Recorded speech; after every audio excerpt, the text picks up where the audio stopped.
ইরানে যুক্তরাষ্ট্র ইসরায়েলের যৌথ হামলা, তেহরানে বিস্ফোরণ, আকাশসীমা বন্ধ, পাকিস্তান আফগানিস্তান যুদ্ধ অব্যাহত, জাতিসংঘের উদ্বেগ। মানুষের ভাগ্যের পরিবর্তন করতে চায় সরকার, বিএনপির ইশতেহারের পক্ষে জনগণ রায় দিয়েছে বলেছেন প্রধানমন্ত্রী তারেক রহমান। ঈদে চাঁদাবাজি করলে কঠোর ব্যবস্থার হুঁশিয়ারি সড়ক পরিবহন মন্ত্রীর। দুর্নীতিবাজ সরকারি কর্মকর্তাদের ছাড় নয় বললেন আইনমন্ত্রী। যুক্তরাষ্ট্রের সাথে বাণিজ্য চুক্তিতে চরম বৈষম্যের শিকার বাংলাদেশ, অভিমত সিপিটির। মঙ্গলবার ঢাকায় আসছেন মার্কিন সহকারী পররাষ্ট্রমন্ত্রী। এবার ঈশ্বরদীতে মধ্যরাতে দাদিকে হত্যার পর নাতনিকে অপহরণ করে খুন। নরসিংদীতে ধর্ষণের ঘটনা ধামাচাপা দিতে কিশোরী হত্যা বলছে পুলিশ। দেখছিলেন ক্রাউন সিমেন্ট সংবাদ শিরোনাম, এবার বিস্তারিত। শুরুতে ইরানে হামলা প্রসঙ্গ। ইরানে যৌথভাবে হামলা চালিয়েছে যুক্তরাষ্ট্র এবং ইসরায়েল। শনিবার রাজধানী তেহরান সহ বিভিন্ন স্থানে চালানো হামলায় ইসলামিক রেভলিউশনারি গার্ড কর্পসের হাজার হাজার সদস্য হতাহত হয়েছে। পাল্টা হামলার সতর্কতায় নাগরিকদের নিরাপদ আশ্রয় সরে যেতে বলেছে ইসরায়েল। কাতারে মার্কিন কর্মীদেরও দ্রুত সরে যাওয়ার নির্দেশ দিয়েছে যুক্তরাষ্ট্র। সর্বোচ্চ নেতা আয়াতুল্লাহ আলী খামেনির অফিস লক্ষ্যবস্তুতে পরিণত করেছে নেতানিয়াহু বাহিনী, অভিযোগ ইরানের। শহীদ আরাফাতের ডেস্ক রিপোর্টে বিস্তারিত।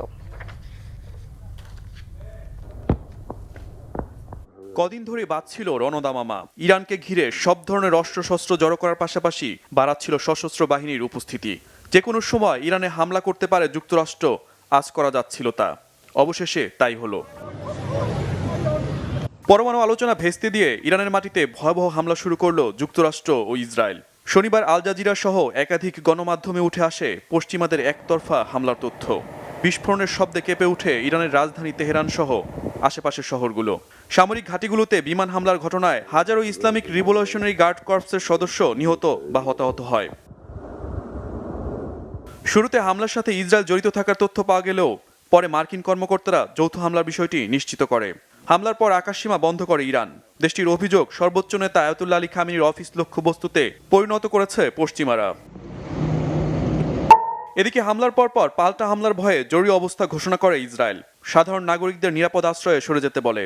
কাতারে মার্কিন ঘাঁটি লক্ষ্য করে ইরান হামলা চালাতে পারে এই শঙ্কায় মার্কিনীদের দ্রুত কাতার থেকে সরে যাওয়ার নির্দেশ দেয় যুক্তরাষ্ট্র। Shahid Arafat, Bangla vision news desk. এদিকে পাল্টাপাল্টি হামলা অব্যাহত রেখেছে পাকিস্তান ও আফগানিস্তান।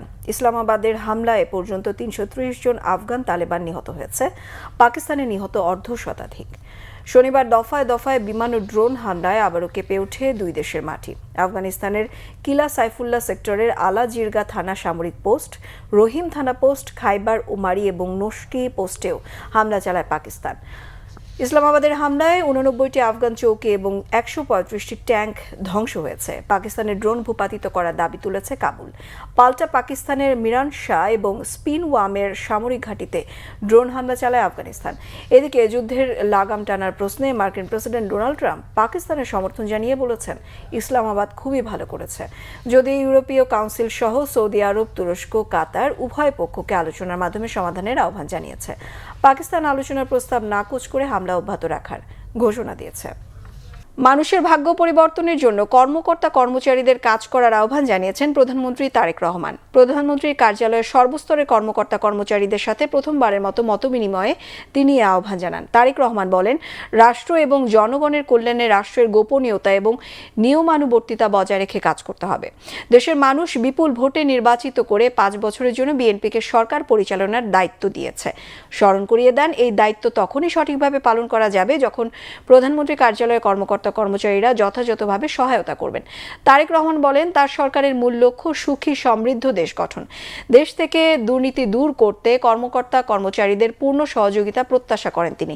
প্রধানমন্ত্রী বলেন, নির্বাচনী ইশতেহার অনুযায়ী শিক্ষা, স্বাস্থ্য সহ বিভিন্ন খাতে নিজের পরিকল্পনা বাস্তবায়নে তার সরকার অঙ্গীকারাবদ্ধ। আপনাদের সকল কাছে আমার অনুরোধ থাকবে যে অবশ্যই আপনার স্ব অবস্থান থেকে যেখানে গোপনীয়তার বিষয় থাকবে সেখানে দয়া করে আপনারা রাষ্ট্রের স্বার্থে, জনগণের স্বার্থে গোপনীয়তা রক্ষা করবেন, যাতে করে দেশ, রাষ্ট্র কোনো বিব্রতকর অথবা এমন কোনো অবস্থায় না পড়ে যেখানে রাষ্ট্র ক্ষতিগ্রস্ত হতে পারে, দেশের মানুষ ক্ষতিগ্রস্ত হতে পারে। প্রত্যেকটি ডিপার্টমেন্টের ডিসিপ্লিনের কিছু রুলস এবং রেগুলেশন আছে।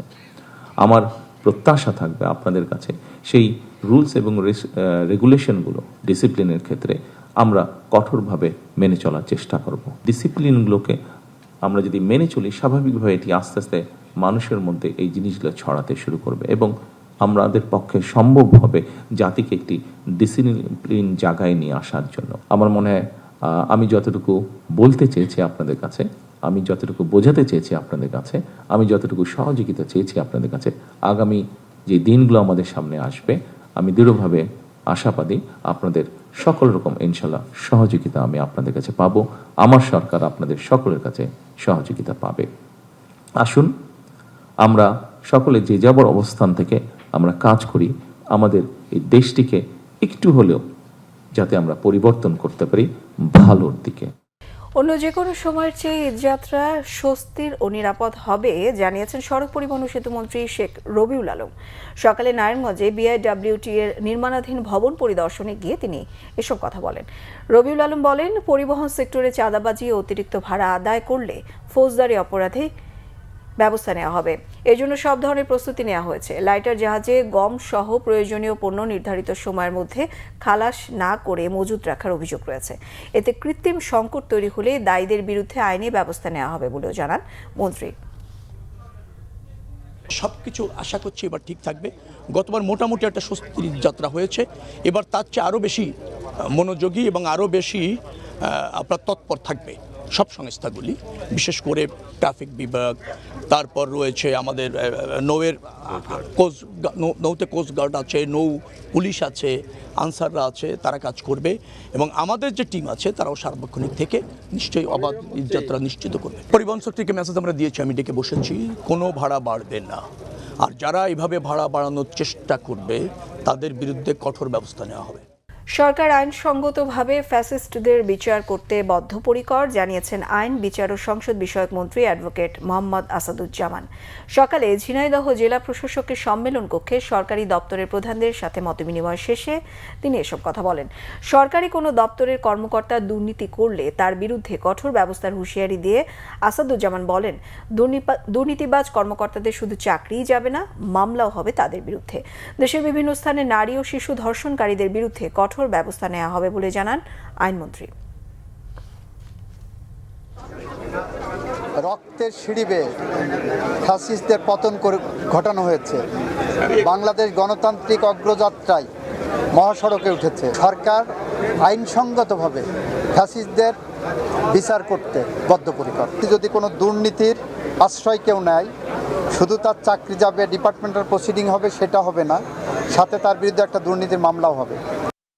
যদি দল মনোনয়ন দেয় তাহলে ঢাকা দক্ষিণ সিটি কর্পোরেশন নির্বাচনে অংশ নেবেন বলে জানিয়েছেন মুক্তিযুদ্ধ বিষয়ক প্রতিমন্ত্রী ইশরাক হোসেন। বলেন, সামাজিক যোগাযোগ মাধ্যমে যা লিখেছেন ব্যক্তিগত অভিপ্রায়। দুপুরে ঢাকা দক্ষিণ সিটি কর্পোরেশনের প্রশাসক আব্দুস সালামের সাথে সৌজন্য সাক্ষাৎ শেষে তিনি এসব কথা বলেন। ইশরাক হোসেন জানান, ঢাকার সমস্যা নিরসন নিয়ে প্রশাসকের সাথে ফলপ্রসূ আলোচনা হয়েছে। আগামী বর্ষার আগে ডেঙ্গুর প্রকোপ নিয়ন্ত্রণে ব্যবস্থা নেওয়া, জলাবদ্ধতা নিরসন নিয়ে কার্যকর পদক্ষেপ গ্রহণ করা হবে। বলেন, ঢাকার নির্বাচিত সংসদ সদস্যদের দ্রুত সময়ের মধ্যে নাগরিক সেবা পৌঁছে দিতে নির্দেশনা দিয়েছেন প্রধানমন্ত্রী তারেক রহমান। জাতীয় নির্বাচনের প্রসঙ্গ টেনে ইশরাক হোসেন অভিযোগ করেন, ঢাকা ৬ আসনে জামায়াতের প্রার্থী অস্বাভাবিক হারে ভোট পেয়েছে, যা কল্পনার বাইরে। ভোটার তালিকা তদন্ত করে দেখা উচিত এখানকার ভোটার কারা, কোথা থেকে এসেছে। ঢাকা ৪ ও ৫ আসনে বিএনপি প্রার্থীদের পরিকল্পিতভাবে হারানোর ক্ষেত্রে ইন্টারিম সরকারের কেউ কেউ সহযোগিতা করেছে বলে অভিযোগ করেন ইশরাক হোসেন। ঢাকা শহরের নাগরিক সমস্যা নিয়ে আজকে থেকে না, দীর্ঘদিন যাবৎ আমি কাজ করে আসছি এবং পার্টির বিভিন্ন ফোরামেও নাগরিক সমস্যা সংক্রান্ত যে কোনো প্রোগ্রামে আমি সবসময় যুক্ত থাকতাম। ঢাকা দক্ষিণের পক্ষ থেকে, ঢাকা উত্তর থেকে জনাব তাবিত আওয়াল ইমিডিয়েট পাস্ট ক্যান্ডিডেট হিসেবে আমরা কাজ করেছি। আমি যেটা সামাজিক মাধ্যমে বলেছি সেটা আমার ব্যক্তিগত অভিপ্রায়, তবে আপনাদের একটা জিনিস মাথায় রাখতে হবে, যেটা অবশ্যই সামাজিক মাধ্যমে হয়তো পুরাটা এইভাবে লেখা যায় না, তার আগে পরে কিন্তু অনেকগুলা কথা রয়েছে। যদি দল আমাকে মনোনয়ন দেয় এবং যদি দল মনে করে যে আমি নির্বাচন করব এবং অন্য কেউ করবেন না, তাহলে পরেই আমি নির্বাচনে অংশগ্রহণ করতে পারি। যুক্তরাষ্ট্রের সাথে বাণিজ্য চুক্তিতে চরম বৈষম্যের শিকার হয়েছে বাংলাদেশ বলেছে centre for policy dialogue CPD. সংস্থাটি মনে করে বড় কাঠামোতে যাবার মতো আর্থিক অবস্থা নেই, তাই বড় প্রজেক্টে ধীরে চলনীতিতে চলা উচিত সরকারের। শনিবার রাজধানীতে নতুন সরকারের অর্থনৈতিক ও সামাজিক খাতে নীতি ও প্রশাসনিক সিদ্ধান্ত বিষয়ক মিডিয়া ব্রিফিং করে সিপিডি। গবেষণা প্রতিষ্ঠানটির মতে বিদায় বেলায় মার্কিন যুক্তরাষ্ট্রের সঙ্গে একটি বৈষম্যমূলক বাণিজ্য চুক্তি করে গেছে অন্তর্বর্তী সরকার। এটি কোনোভাবেই বাংলাদেশের জন্য লাভজনক নয়, তাই যুক্তরাষ্ট্রের সাথে করা চুক্তি থেকে বর্তমান সরকারের সরে আসা উচিত। এ সময় সিপিডির গবেষণা পরিচালক ডক্টর খন্দকার গোলাম মোয়াজ্জেম বলেন, দুর্বল ও অস্বচ্ছ প্রক্রিয়ায় নতুন গভর্নর নিয়োগ দেওয়া হয়েছে। বিদায়ী গভর্নরকে রেখে দেওয়া হলে অর্থনীতি লাভবান হতো বলে মত তার। যুক্তরাষ্ট্রের দক্ষিণ ও মধ্য এশিয়া বিষয়ক সহকারী পররাষ্ট্রমন্ত্রী পল কাপুর আগামী ৩রা মার্চ ২ দিনের সফরে বাংলাদেশে আসছেন বলে জানা গেছে। বিএনপি সরকার গঠনের পর এই প্রথম কোনো মার্কিন সরকারের ঊর্ধ্বতন ব্যক্তি বাংলাদেশ সফরে আসছেন। মার্কিন সহকারী পররাষ্ট্রমন্ত্রীর এই সফরে দ্বিপক্ষীয় নানান ইস্যু, আঞ্চলিক নিরাপত্তা ও অর্থনৈতিক সহযোগিতার বিষয়গুলো আলোচ্য সূচিতে থাকবে বলে জানা গেছে। এছাড়া রোহিঙ্গা ইস্যুটিও আলোচনায় স্থান পেতে পারে বলে ধারণা করা হচ্ছে। সফরকালে মার্কিন সহকারী পররাষ্ট্রমন্ত্রী পল কাপুর পররাষ্ট্রমন্ত্রী, প্রতিমন্ত্রী সহ সরকারের বিভিন্ন গুরুত্বপূর্ণ ব্যক্তিদের সঙ্গে বৈঠক করবেন। পাবনার ঈশ্বরদীতে দুটি আলাদা স্থান থেকে দাদি ও নাতনির লাশ উদ্ধার করেছে পুলিশ। সকালে বাড়ি থেকে দাদির এবং পাশের ক্ষেত থেকে নাতনির লাশ উদ্ধার করা হয়। পুলিশের ধারণা ধর্ষণের পর নাতনিকে হত্যা করা হয়েছে। স্থানীয়রা জানান, নিহত বৃদ্ধার ছেলে ঢাকায় কাজ করেন। বাড়িতে দাদি ও নাতনি একা থাকতেন। শুক্রবার রাতে ওই বাড়ি থেকে কান্নার শব্দ শুনেন প্রতিবেশীরা। পরে সকালে বাড়ির উঠানে দাদির লাশ দেখতে পান। নাতনিকে ঘরে না পেয়ে খোঁজাখুঁজি শুরু হয়। এক পর্যায়ে পাশের একটি সর্ষের ক্ষেত থেকে কিশোরীর লাশ উদ্ধার করা হয়। প্রাথমিকভাবে পুলিশের ধারণা যে দুর্বৃত্তরা মধ্যরাতে কিশোরীর নাতনিকে তুলে নেওয়ার চেষ্টা করলে দাদি তাতে বাধা দেন। এ সময় দাদিকে হত্যা করা হয়। এরপর কিশোরীকে নির্জন স্থানে নিয়ে ধর্ষণের পর শ্বাসরোধ করে হত্যা করা হয়। লাশ বিবস্ত্র অবস্থায় পাওয়ায় যৌন নির্যাতনের বিষয়টি গুরুত্বের সঙ্গে তদন্ত করছে বলে জানায় পুলিশ। নরসিংদীর মাধবদীতে ধর্ষণের ঘটনা ধামাচাপা দিতে পরিকল্পিতভাবে কিশোরীকে হত্যা করা হয়েছে বলে জানায় পুলিশ। সকালে নরসিংদী পুলিশ সুপার কার্যালয়ে সংবাদ সম্মেলন করে এই তথ্য জানান পুলিশ সুপার মোহাম্মদ আবদুল্লাহ আল ফারুক। বলেন, এ ঘটনায় সর্বশেষ শনিবার রাতে নুরা ও হজরত আলী নামে দুজনকে গ্রেফতার করা হয়েছে। এ নিয়ে মামলায় মোট গ্রেফতারের সংখ্যা দাঁড়ালো 7 জনে। ঘটনার সঙ্গে জড়িত অন্যান্য আসামিদের গ্রেফতারে অভিযান অব্যাহত রয়েছে বলে জানান তিনি। গ্রেফতারকৃতদের রিমান্ড আবেদন সহ রবিবার আদালতে হাজির করা হবে। এটার নাম ছিল 9 জন আসামি। এর সাথে ধর্ষণ এবং খুনের সাথে জড়িত ছিল 4 জন। এছাড়াও এই ঘটনাকে কেন্দ্র করে সালিশ বৈঠকে জড়িত ছিল আরো 5 জন। টোটাল 9 জন আসামি নাম এজাহারভুক্ত ছিল। তাদের মধ্যে আমরা 4 জন ধর্ষণকারীকেই গ্রেফতার করতে নরসিংদী জেলা পুলিশ সক্ষম হয়। পাশাপাশি যারা সালিশ করেছিল তাদের মধ্যে আমরা 3 জনকে ইতিমধ্যে গ্রেফতার করেছি। অর্থাৎ ধর্ষণ এবং খুন সহ সালিশ যারা করেছে মোট আসামি ছিল 9 জন। তার মধ্যে আমরা 7 জনকে গ্রেফতার করতে সক্ষম হয়েছি। আমরা মেডিকেল রিপোর্ট পেলে আমরা নিশ্চিত হব যে ধর্ষণ সহ খুন হয়েছে কিনা। নারায়ণগঞ্জের রূপগঞ্জে বকেয়া বেতনের দাবিতে বি ব্রাদার্স কারখানার শ্রমিকরা ঢাকা সিলেট মহাসড়ক অবরোধ করে বিক্ষোভ করেছেন। এতে মহাসড়কের দুই পাশে প্রায় 18 কিলোমিটার যানজটের সৃষ্টি হয়।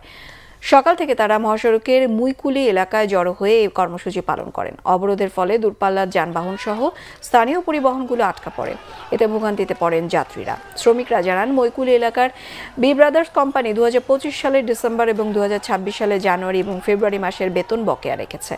মালিক পক্ষ কয়েকদিন ধরে তাদের বকেয়া পরিশোধের আশ্বাস দিলেও টাকা পাননি তারা। দাবি আদায়ে তাই মহাসড়ক অবরোধ করে বিক্ষোভ করেছেন। পরিস্থিতি নিয়ন্ত্রণে মালিক পক্ষের সাথে কথা বলেছে পুলিশ। পরে প্রশাসনের আশ্বাসে সড়ক ছেড়েছেন বিক্ষুব্ধরা।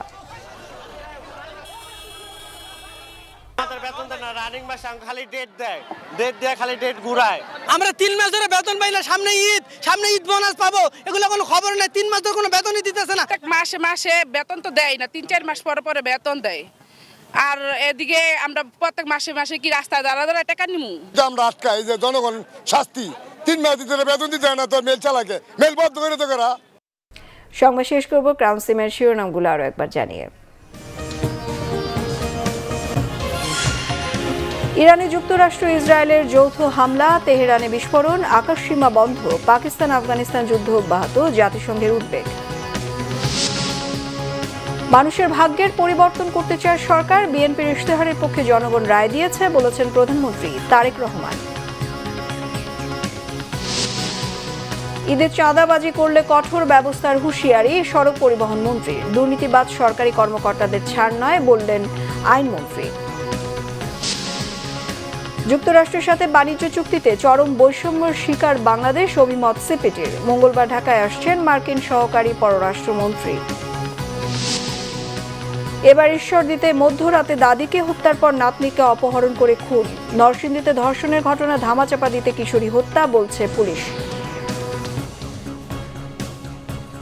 এই ছিল এখনকার মতো। পরের সংবাদ বিকেল 4টায়, 3টায় রয়েছে নিউজ টপ 10 দেখার আমন্ত্রণ রইল।